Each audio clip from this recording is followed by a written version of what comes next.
Hi there. My name is Basia Samuels, and I'm a children's librarian at the North Hollywood Regional Library, and I'm here to welcome you to today's LA Made, Eruv, the invisible religious walls surrounding Los Angeles.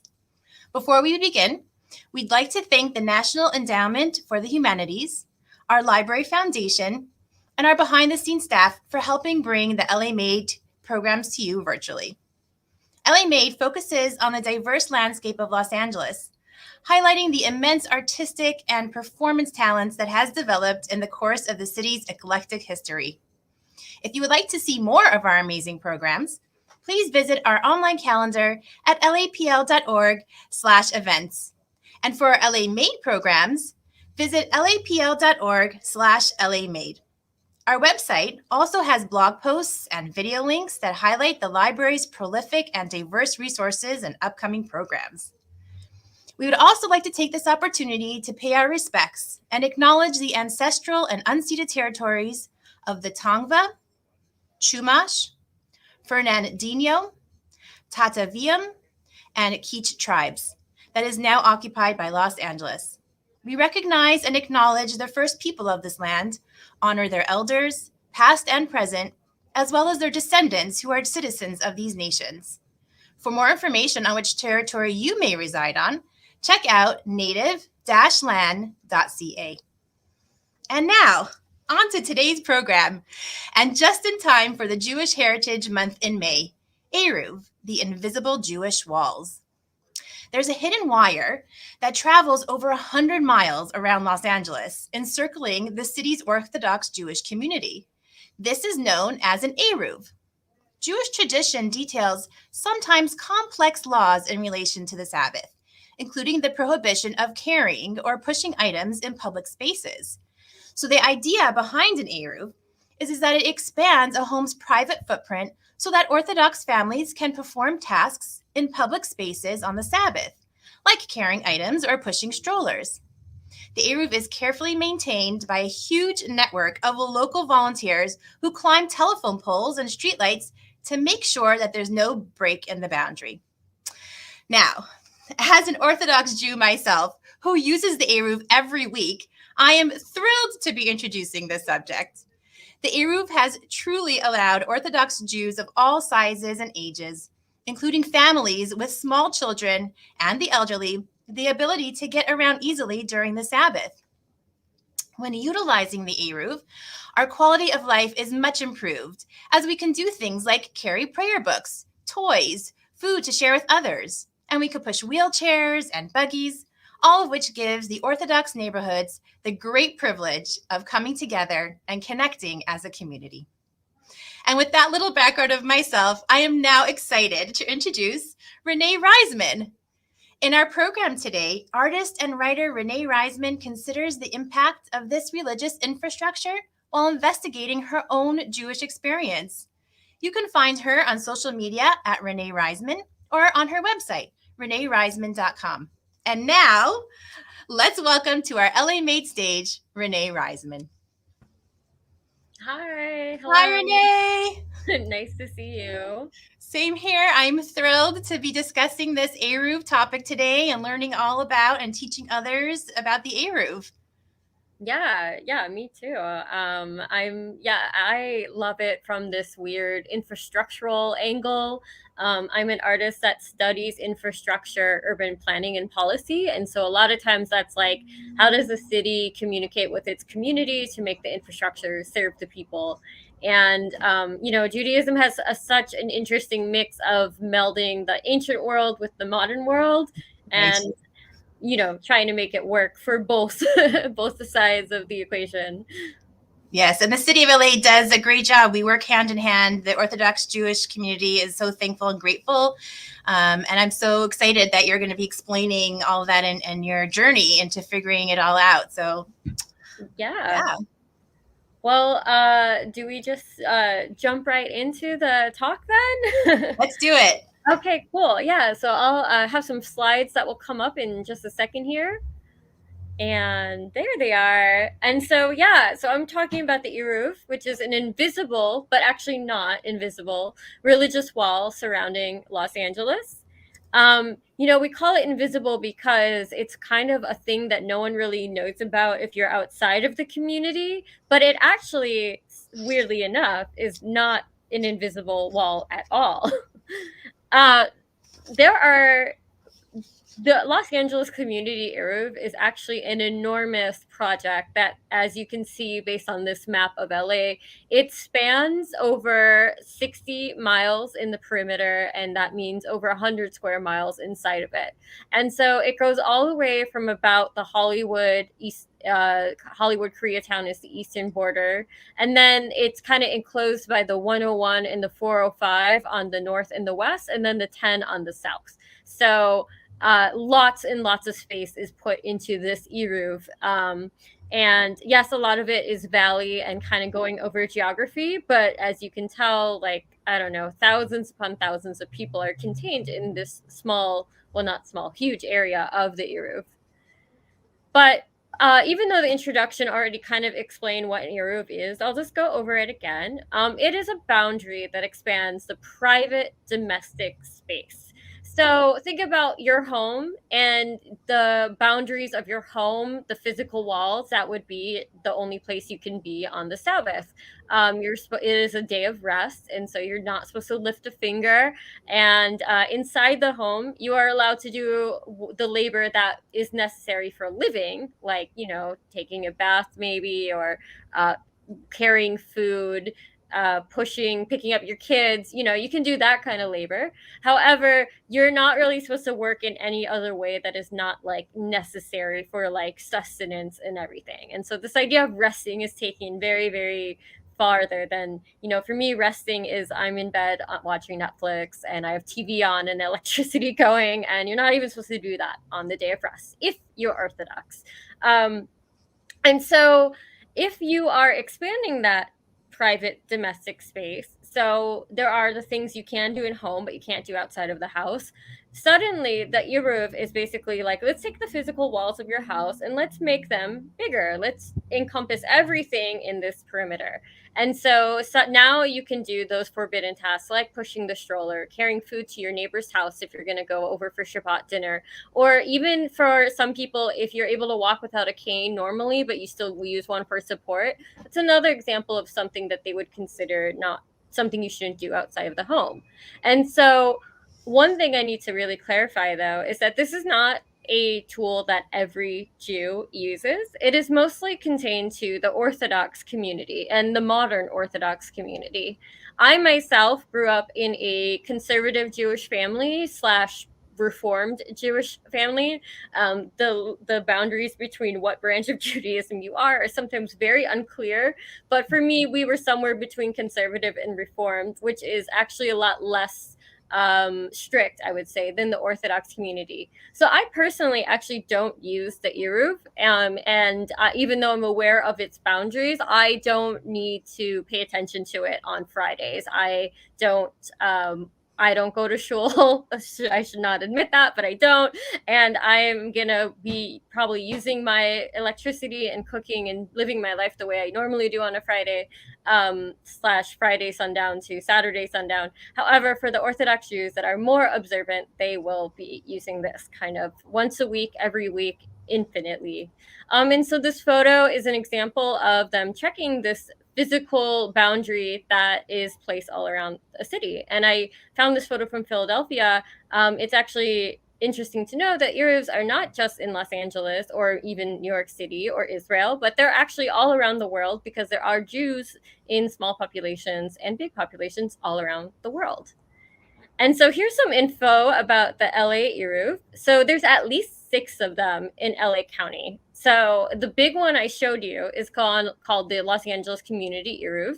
And that is the one that is 60 miles and 100 square miles are contained within that perimeter of 60 square mile perimeter. And actually, it was only established in 2002. That doesn't mean that Eruvs didn't exist before 2002, but that was when they figured out the permitting and the community and got everything legally like tied together to make that enormous Eruv. However, there's also one in the valley. There's one in the West Valley. There's one in Woodland Hills, one in Long Beach, and one in Northridge. And I actually heard there might be one at USC, so I might have forgotten one. And that's just LA County. There's actually even more. There's one in Irvine. There's one in, I believe, Newport Beach. Probably a lot more in Ventura County. So there's even more and more and more. So once you start expanding Southern California and start adding in Ventura and Orange County, or even go down to San Diego, you're probably getting from 6 Eruvs to like 10 to 15. So there's actually quite a lot of them, and they're hyper local because the communities that use them are usually literally walking on foot within their boundary. You can't drive your car even if your Eruv is expanded. So even though we've been talking about it as a metaphorical, symbolic thing, it's actually a physical wire, often made out of fishing line, though the material could be different. Some of the borders are established by a natural landscape, like a river, could be a border, or like a hillside, a cliffside. Those could work as borders because they're essentially fences. Actual fencing can also be considered the Eruv, but the fishing line is extremely helpful. You can't just build a fence on the middle of a sidewalk and board up all the buildings that are sitting right behind there. And so this is a way of traversing those boundaries and creating that continuous circuit, but while also working with existing infrastructure and not blocking off areas. There is an Eruv committee that has a partnership with Caltrans as well as other city officials. And so they check the Eruv weekly and they repair any breaks. And so again, because this is a physical continuous boundary, it has to always be a complete circuit that doesn't have any holes or breaks in it.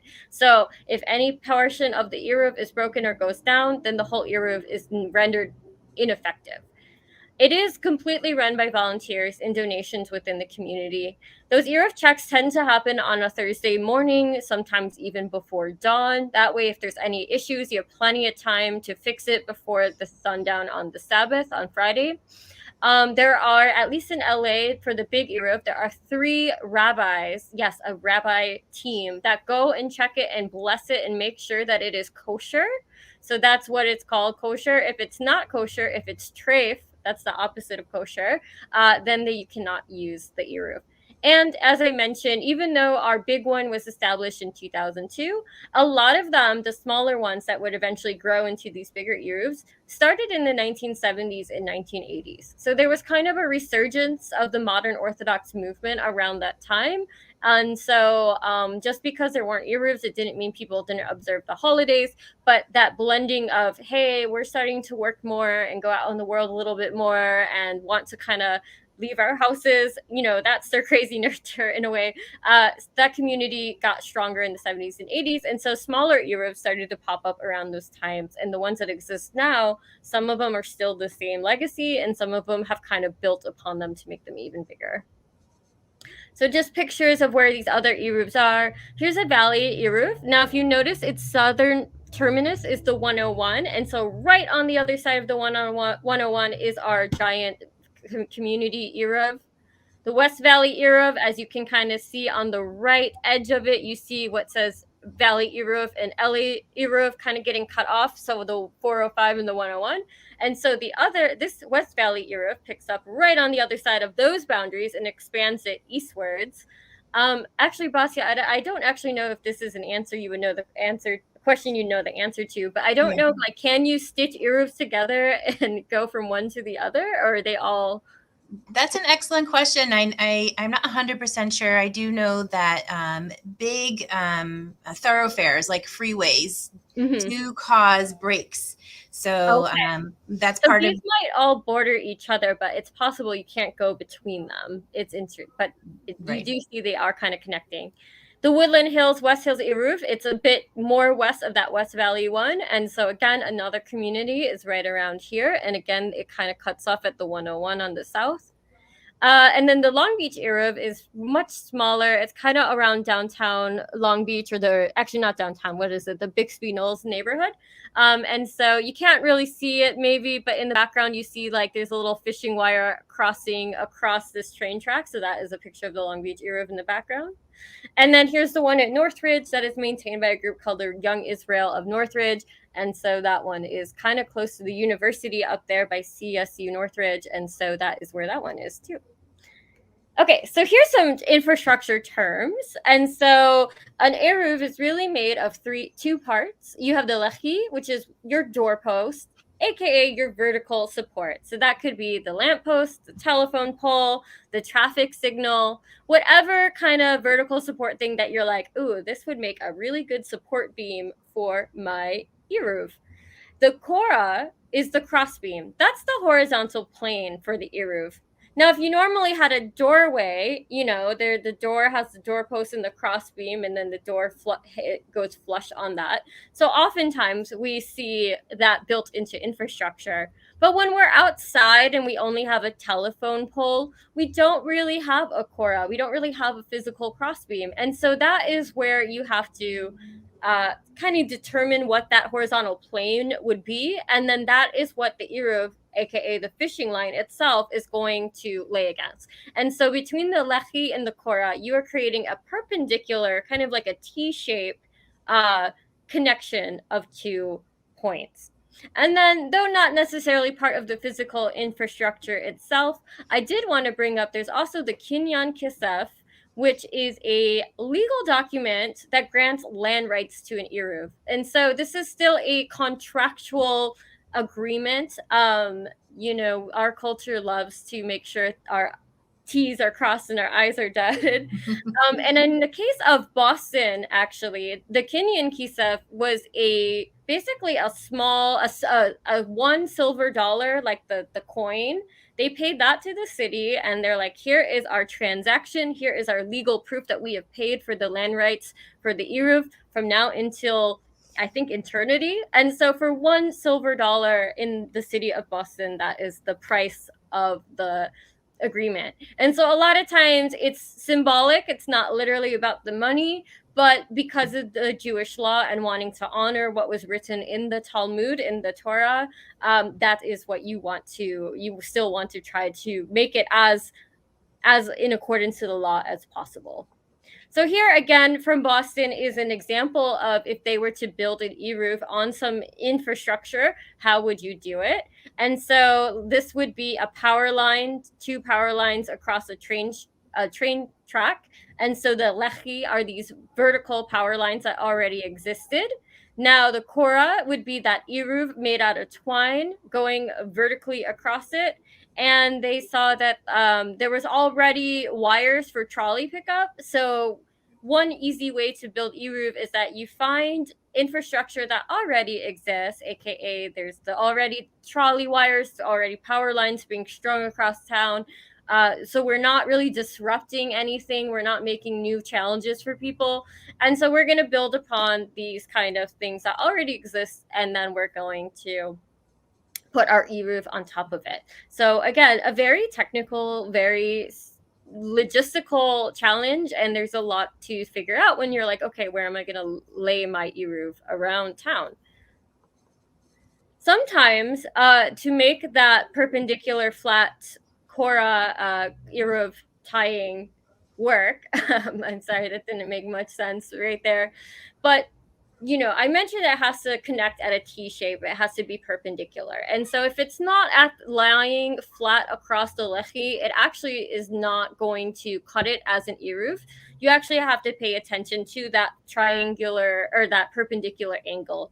And so sometimes if the lamppost doesn't have a finial or cap or nothing on top of it, you might need to make an adapter or innovate in some kind of way to make sure that your fishing line can lie flat.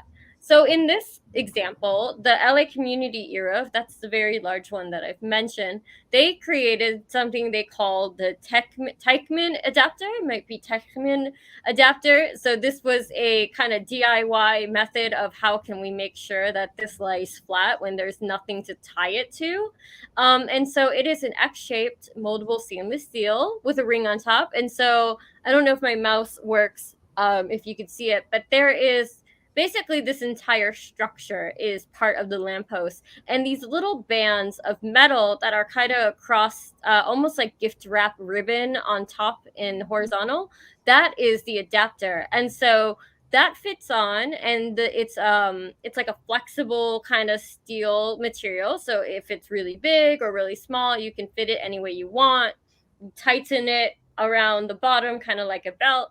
And then that ring that is on top, that's where you can tie the actual fishing line to, and get it really taut. And that way, if there is nothing for you to hold on to or tie it to, then you've got this device to do that. And so there's a lot of, again, infrastructural innovation that goes on in order to make sure that that is a kosher eruv. So you guys have probably been wondering, so we talked about how important it is to make that eruv, but like what happens when it does break? And so when the community eruv is unchecked, they will have on their website that you need to check before the Sabbath starts, that they do not know if it is in, it's unchecked. So that means we don't know if it's actually in working order, but we don't know it's not in working order. So you just have to have that, like, that caution of like, okay, maybe this week they didn't get enough volunteers to check it. However, I think I read that in over 15 years, it has only gone down one Sabbath ever. And so it's very, very rare for it to actually have a break in it that goes over the Sabbath. But if that break is to happen, you can't leave your home. That beautiful perimeter that expanded your domestic domain is now gone. And so if you had to do things that required you to, again, push the stroller, carry books, even carry your keys, you now can't do that outside of the physical walls of your home. So usually that means the younger families and the elderly, in case they're in a wheelchair or walker, they might have to stay home. Usually that doesn't mean no one's going to shul. A lot of adult men are still allowed to kind of carry on with their day. But it just might mean that a lot of the people who are doing the majority of the childcare might not be able to leave the house. The definition of rest, again, becomes a lot more strict. So again, if there's no eruv and you're walking, you're not supposed to actually carry an object more than 6 feet. And so you would take 6 feet outside your house, and you're like, oh no, all my books are in my hand. Now I'm doing labor. I can't actually go anywhere. For instance, though, if let's say you're carrying a child, Jewish law says you can take 3 steps carrying your kid, maybe because some kind of emergency or accident has happened, or you need to hand it off to someone, but then you have to set the child down. So imagine if you walk 3 steps, pick up your kid, set him down, walk another 3 steps, pick him up, set him down. Not really a practical way to walk to shul. So you might, once again, you might just want to stay home because of that. And then there's also the last method of pleading ignorance. And this is probably why it says eruv is unchecked rather than the eruv is down. Because in Jewish law, if you are truly, and this is, you can't lie to the Lord. So this is like, if you're truly unaware that the eruv went down, but you went out across your day as if you thought it was still up in operating with no breaks, you're not actually in violation of Jewish law there. You can be okay. So the idea is that not knowing, you're not responsible. But if you're like, oh, I know that you're broken, but I'm going to violate these rules anyways, then you're more in trouble. So there are these very strange ways of working around it.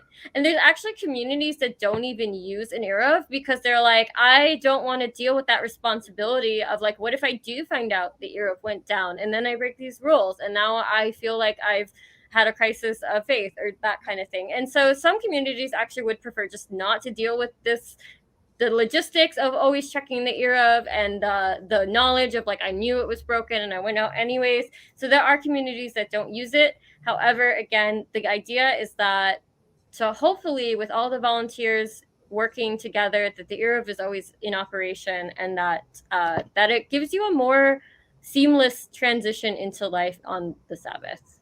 And it's really nice to like go as a family to shul instead of just only 1 or 2 people going. So in case you are now listening to this talk and you're like, I want to find the Eruv, I want to see it with my own eyes. Well, luckily, even though a lot of it is kind of on highways and fences and really difficult to see with your own eyes, there are a few places in Los Angeles where you can see that wire with your very own eyes. And I'm going to do a case study with the Hollywood Branch Library. I know it has a more official name of like the Goodwin Regional Branch Library. But I'm just calling, oh yeah, there it is. There it Francis is. Howard Goldwyn Hollywood Regional Branch Library. So if you've never been to this library branch, it is between Hollywood Boulevard and Sunset Boulevard, technically Hollywood and Selma, but Sunset is the next major street below Selma. And Ibar Avenue is at the entrance of the street. I know it is now closed down, but if you know the Cinerama Dome, it's like a block ish north of the Cinerama Dome / where Amoeba Music used to be. Now making myself sad thinking about these businesses that don't exist anymore. But that is where the library is. And if you remember from my map that I showed very early on in this talk, that the eastern edge of the LA community Eruv kind of like is the only edge not blocked off by a highway. It seems to very kind of suddenly cut off. And that is because it runs along, at least in this part, Cahuenga Avenue. So if you go to the Hollywood Library and walk a mere block and a half, you will be able to see the Eruv. And so leave Ivar Avenue. I guess this is 2 blocks because of Cosmo, though I think that's more of an alley than a full block. But exit Ivar and head 1 block, head south to the intersection of Ivar and Selma. Just take a right, walk 2 blocks to Cahuenga, and across the street, so on the sidewalk on the west side of that street between Cahuenga and Selma, the Eruv runs right along that street. And that's the street, that's like if you're standing in front of Hotel Cafe. I think there's a coffee shop there. I forget what the coffee shop's name is, but it's like in front of the coffee shop. There's like a yoga studio. And I kind of represented it with an olive branch here, which is a symbol in Judaism that represents peace. But it is, in fact, a fishing line. So this is where I would say is one of the easiest places to find the Eruv without having to climb over mountains and trespass across the highway or find train tracks. This is our most visible section of it, at least in Los Angeles. And here's a picture, proof that I found it. I wasn't 100% sure if this was maybe just some random fishing wire, but a few people have consulted and made me feel better that I am truly did find the Eruv. But as you can see, it is tied to a light post that, again, pre-existing infrastructure, and it perpendicularly moves across there. That light post is already being used to string some pretty lights over Cahuenga Boulevard. And honestly, if you're not even looking for this, you've probably passed through this wire a million times and never even noticed it was there.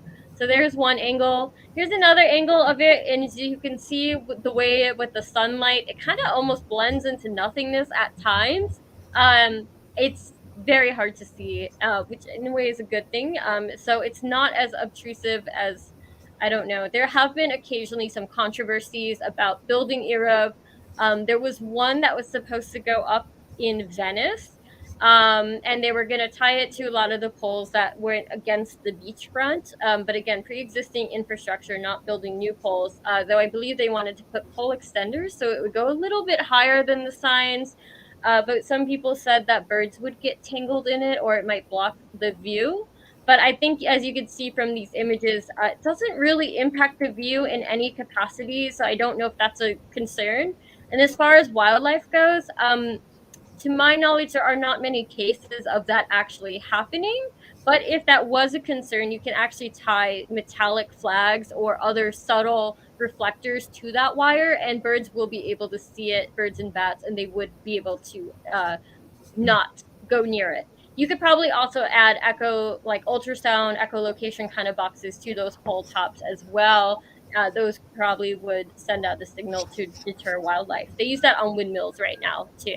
And so, again, I don't think they're really that much of a visual complexity, but that just wanted to be like, that's an example I've heard in the past of Eruvs causing conflict.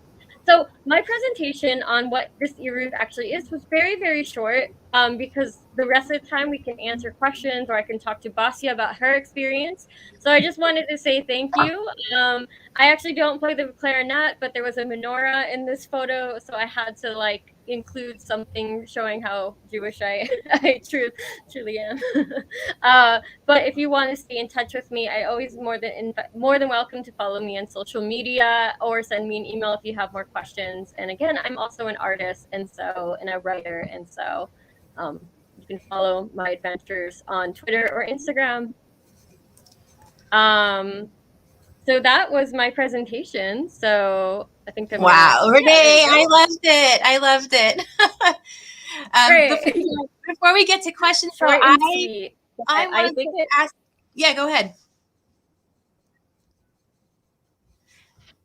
So I just wanted to ask you. I mean, like, how did you discover the Eruv even? Yeah. Yeah, that's a great question, because as I mentioned, like, I do not use it in my own life. I at this point I'm a Reformed Jew, though I was raised a little bit more strict. Again, I don't know if my mom tuned in. Sorry, mom. But I learned about it at this point many years ago. But I was learning about the way that like there's infrastructure can meld in cities, and I learned about the Eruv.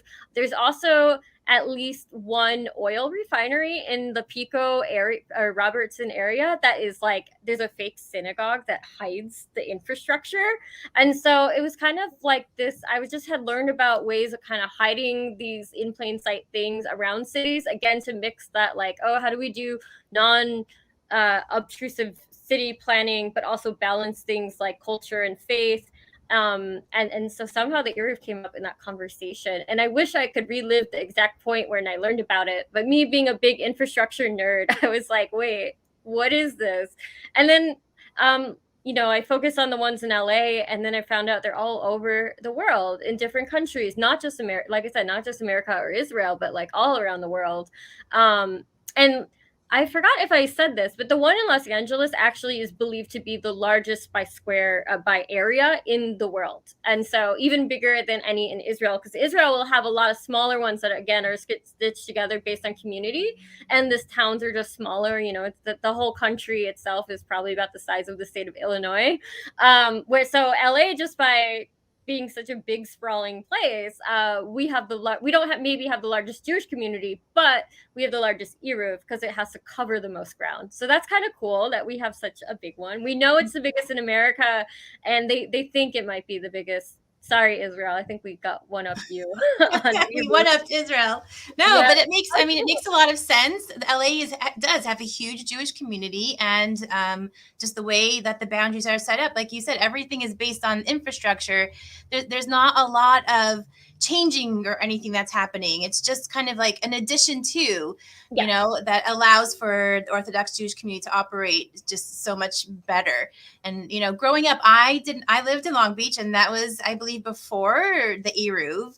And it was difficult at times because I'm the oldest, and my little siblings, they couldn't make the walk to synagogue, to shul, and my mom would stay at home. So we would take turns. Who got to go with dad? That kind of a thing. Okay. Yeah. So, having the Eruv and having the ability to do this is just, it's so special. And, I love that you researched all this, and that I didn't know all the things that you knew we talked about before the program, the word lechi.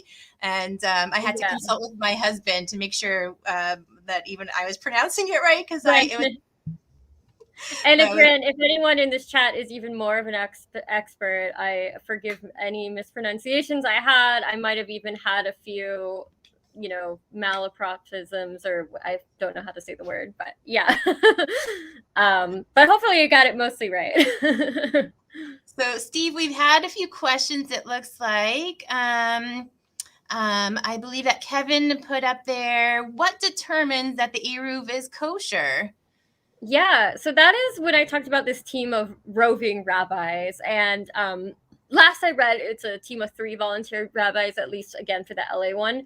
It might, I don't know how they choose and how they rotate out who's doing it, but a rabbi is basically the authority on what is kosher or not, kind of like a priest or whatever. And so they get to determine it. And I'm sure they're just looking to make sure that it's all continuous. When they're doing the Eruv checks, because of how big they are, they're really working with like phones and texts, and like people are in different areas, and so you're assigned like a certain mile or portion of the Eruv. So you're like, okay, I've checked the 101 stretch and I don't see any breaks. Team 405, what do you think? And then they are checking and they confirm. So once all of the volunteers are checking their sections, because it's kind of way too big for just one person to drive that.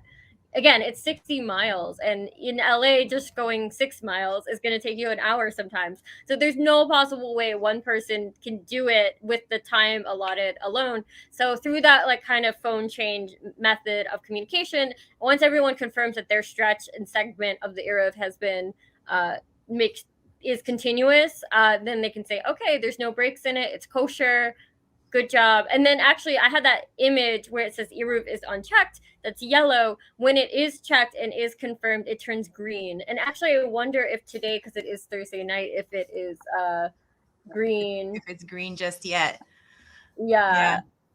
And also knowing like when there's storms out, especially when it's super windy, like we know we got to check, we really have to make sure, because the likelihood of something being down is a lot higher. You could imagine things move around, the strings get shifted, or there's trees break and then it may cut the line. And I'm always fascinated about also how they're all volunteers. I mean, they're volunteering their time. It's all done with donations, to help fix things. And I think that's also so lovely. Yeah, and there is actually no public funding that goes to it. So I know that some people are concerned about that, like, well, I don't want my tax dollars to pay for this. I don't, that's not my faith. I believe in separation of church and state, etc. It's all completely funded by the community. And so, yes, there is the public-private, the partnership between agencies that allow them to put on a hard hat and a vest and check the polls, but no money is coming from the city to do it. It's all self-funded. So every Eruv is actually all volunteer and all self-funded by that community. And that's how important it is to the community that they're going to put their own money into maintaining it. And so I don't know for you, Basia, if you've donated, but I know sometimes like joining a temple, there might be a fee to be a member, and sometimes that fee goes into just Eruv maintenance or something like that. So like with all, even within the library system, all branches work slightly differently, but even, and every city works slightly differently. So it's similar with the Eruvs, every Eruv. So I live in the Valley Eruv that you had been showing. Yeah. That's where I actually live. And so for us, we generally just donate, take on that responsibility for your family and donate. Yeah. But so it just depends on where you are and what the locals. Mm-hmm. And have you been able to find the Valley Eruv with your see it? So sometimes I'll see that fishing wire. It's also called I think monofilament. And I'll say, oh kids, guys, check it out, because I show my kids, I'm like, you see that line over that's sort of shiny, you kind of see it in the sun. It's because, as you showed in the picture, it can be hard to spot sometimes, right? We notice it every so often. That's cool. Because the one that I'm closest to, so much of it is running along the freeway. And so they're really like kind of climbing over hills and valleys, trying to make sure where it's tied to. It's not all just in plain, easy to access site. And even if it is, sometimes you need a ladder, or, you need actual tools to get up there and get into it. I think some of my pictures, you saw people in cherry pickers. And so, I know I saw questions in the chat. Is it always made out of fishing line? I don't think it's universally done out of that, but it is a very sturdy and cheap material. So it is like a very common one that is used. And that's when I was doing the research that was the one that mostly came up. And I already forgot the official name for it. Monofilament. Monofilament. It's a bit of a tongue twister. Yeah, and I know you can use twine. Yes, but twine again is going to disintegrate, or it's a fiber, so it's not as strong. So especially No, doing my research, I didn't put this up, but like the wildfires in California have been, really hard for the Eruv, especially when it's too dangerous to really do an Eruv check because again, there's a fire. But so far, none of them have. At least the one in LA itself. This may have happened maybe up in the Bay or something. But so far, the Eruv has not been burned by any wildfires, even though it's come close. And so far, that fishing Okay. wire, it hasn't melted or anything like that. And so the heat itself too has not been destroying it, which is good to know that fiber that material is pretty resilient. But yeah, if a wildfire ran through town and it's Friday at night, then the families going to shul might not be able to do it if that wire is broken during that Yeah, time. and you had mentioned that there are some communities that prefer not to even build Yeah, an they area just at are all like, for you know that. what? But there's also, even within like the LA area, there will be individuals who decide, they don't want to take that chance, Oh, and interesting. I yeah, didn't know that. yeah. And then as far as like you said, the fishing wire, that line is because it's so durable and strong. But technically speaking, I believe you can use anything. I lived in an apartment building growing up, and we had like a courtyard backyard that was sort of open in certain places. And so I remember my dad, he made like a mini Eruv for us so we could Oh, play ball in the funny. backyard. Yeah. And I think I have to check with my mom, but I think it was made out of twine, like you had That's mentioned. funny. Yeah. Yeah. Yeah, you could as long as you mounted it right, you could use a shoelace, like Right. whatever you have on hand. Yeah, I guess like if you live in an apartment building that has a really nice rooftop and you want a kosher for Sabbath rooftop, you could do your little, I guess, right, yeah, because it's outside. Because if it's in the walls, you're fine. But if you're outdoors, then you need it, right? I wonder though, because it's sort of enclosed. I It wonder. is, right. That's a But good, then I'm yeah. thinking the courtyard is not quite, it is enclosed, but it's not. But I don't Right. know. But either way, yes, you can make your own DIY. DIY. It looks like we had another question of where can people check if the Eruv is intact. So I believe that there's posters here of the laeruv.com. Yeah, so I don't know if they can throw that on. So I actually pulled up the website on my other screen. It does say the Eruv is still unchecked, and it's 4:45 on Thursday.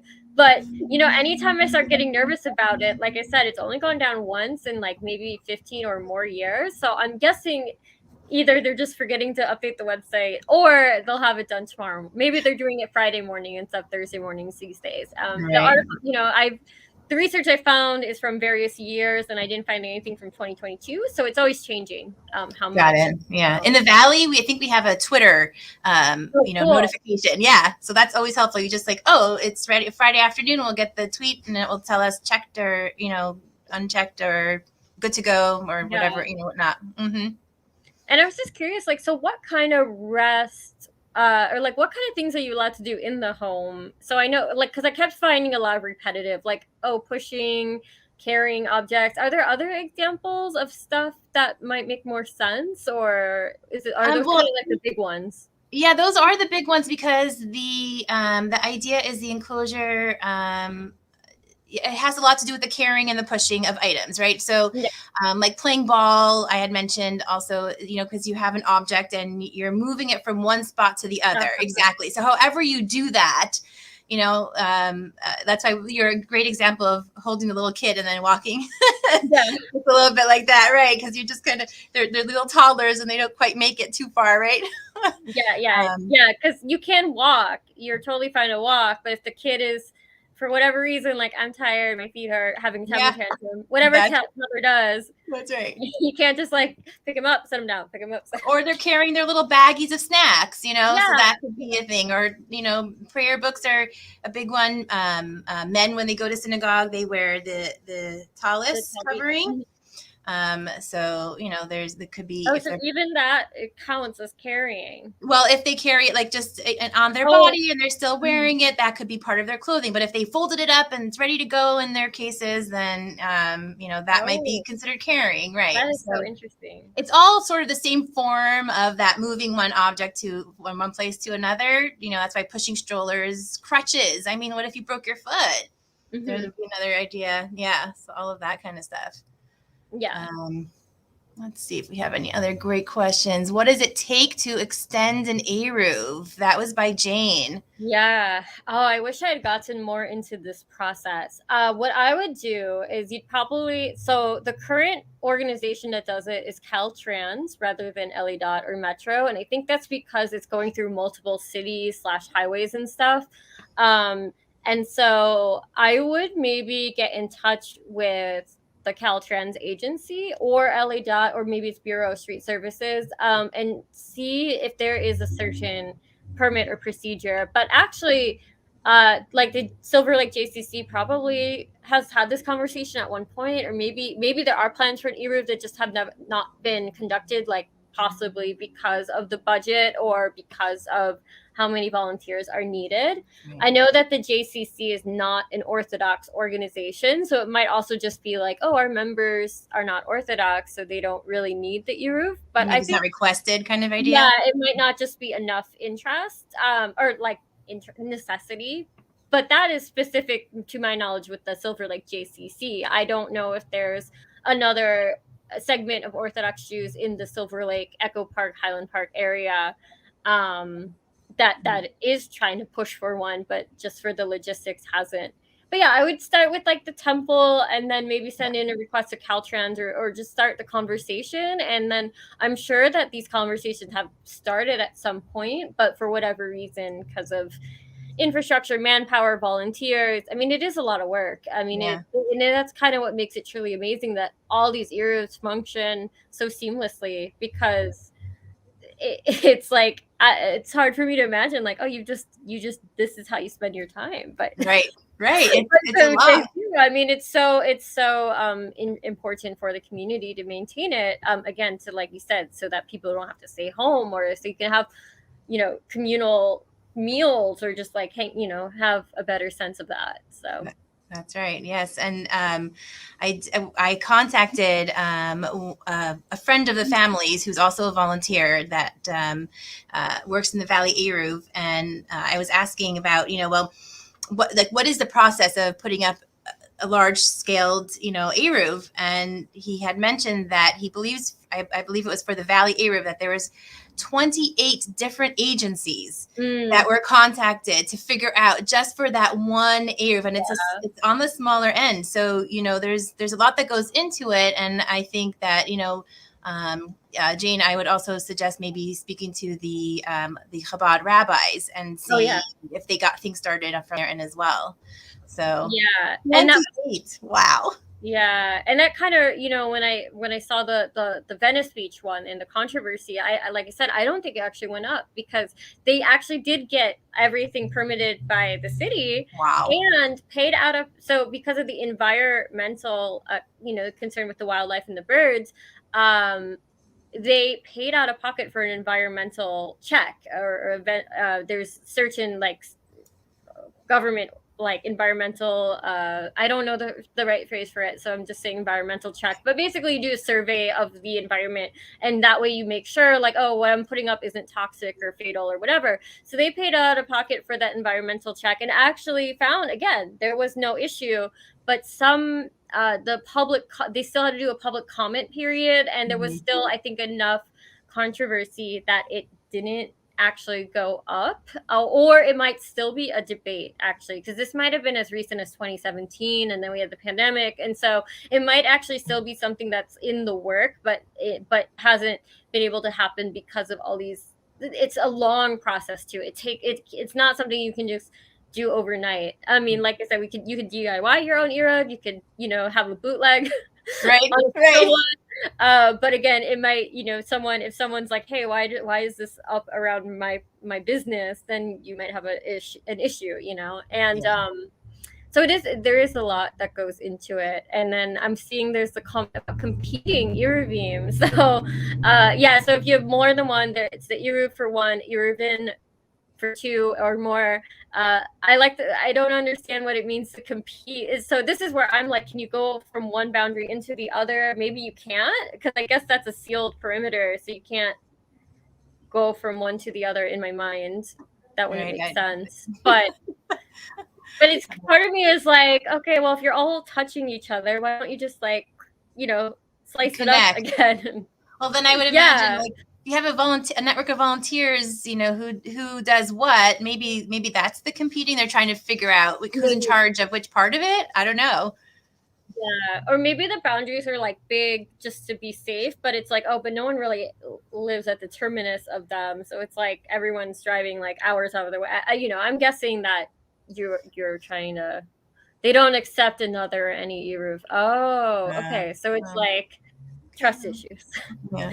And some of them are yes, like a specific congregation might be in charge of building the Eruv, or at least managing it from a logistical standpoint. And so, yeah, they can be specific to a certain organization. Like the one in Northridge is specifically managed by the Young Israel of Northridge, or whatever the organization was. So maybe that's what's going on.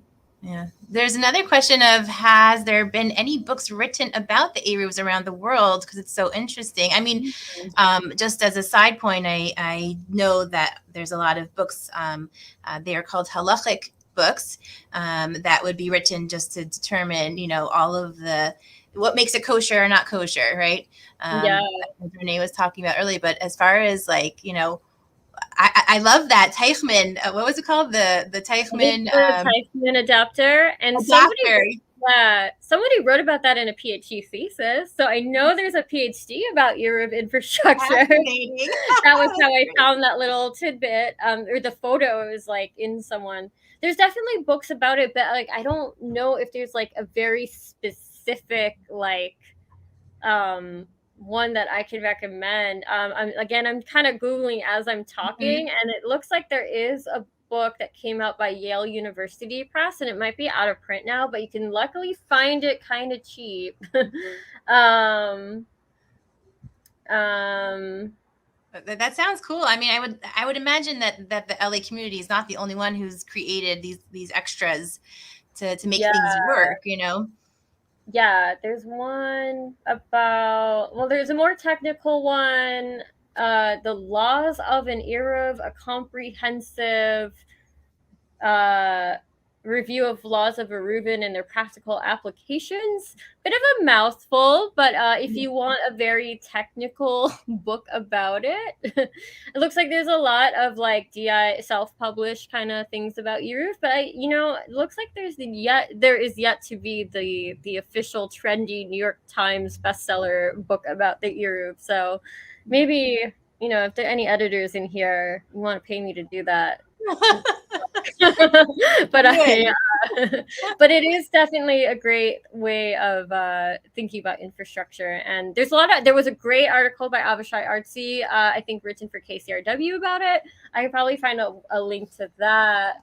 I don't know if Avishai came to this talk, but we are acquaintances, so maybe he did. But that's fabulous. Yeah, let me see if they can find that link. In the meantime, it's a long link, but it was written in 2018, and so I think my interest in this started around 2017-18. It was kind of like on everyone's brain for a short period. I don't know why everybody at the same time was like, let's talk about the Eruv, but it's definitely generate interest, and it's like, hey, that's cool, that's really neat. Let's talk about it. And a lot of what I spoke, I mean, is in this article that I sent out. So it'll be a lot of the same info, but yeah, it's got some more interviews of, you know, people that talk about it. Perfect. And there's the link. Thank you. And the YouTube. Excellent. Yeah. Yeah. It looks like Los Angeles Magazine wrote about it too. So I'll post one more link in there. But if you can throw that out. There's one in LA Mag as well. Yeah. And, you know, the bigger Eruvs, even though that's the most practical way of going, that, you know, sometimes the smaller Eruvs are needed, not just like in my backyard growing up, but like, which was very helpful. But, you know, going away to, let's say, a campsite kind of thing, with cabins and stuff for the Sabbath. So, and, you know, a lot of communities do that. High schools or graduating classes, that type of thing. And so the rabbis of the group, they usually like check out the land and they find infrastructure like already, pools that are already up or the buildings or, that sort of thing. And then they create their own Eruv around that area so that Oh, there's that's an ability cool. to carry. Yeah. It's temporary, but it works Yeah. just for the weekend. Yeah. I was never able to go to Jewish summer camp, but I'm wondering, like, all the summer camps probably have. That's a big thing when you're Jewish youth is like, oh, what camp did you go to? And I said I never got to go to any, but I bet they all have one. Yes, they do. That's right. I went one summer in the Catskills. Oh, in the Catskills, it's very classic. Ours Very were classic. like, I think actually in Wisconsin because I'm from the Midwest. But yes, Oh, it was cool. Camp Kai or Osrui, and it was like, which one did you? It was like a whole, Whole West Side thing. Story level of like, which one did you go to? I wanted to go to Osrui, but again, we couldn't. It didn't happen. It didn't happen. No. Oh, okay. Anything else? I had one last question I wanted to address. It's not in the chat. Someone had asked me earlier. They wanted to know if there's any medical exemptions for emergencies if the Eruv is down. Did you find any? I could also answer it, but I was wondering if you found any research on. I didn't find any Eruv specific, but there are medical emergency exemptions, and I don't know if this exists in LA, but I do know that some hospitals will even give you like a written like, hey, here's proof that you came here on an emergency, and so you were allowed to drive, let's say here, but then once the emergency is over, you have to go back to the regular rules. So. Right. Like if your kid is sick, you can drive or break the rules to get your kid to the hospital. But once they're in the doctor's hand, you're like, all right, I'm by myself. I'm healthy. I'm good. And do you have any more examples of that? Yeah, no, that's great. I mean, pregnancy is a big one for that. But generally speaking, the laws of the Sabbath, they're always suspended in medical emergencies.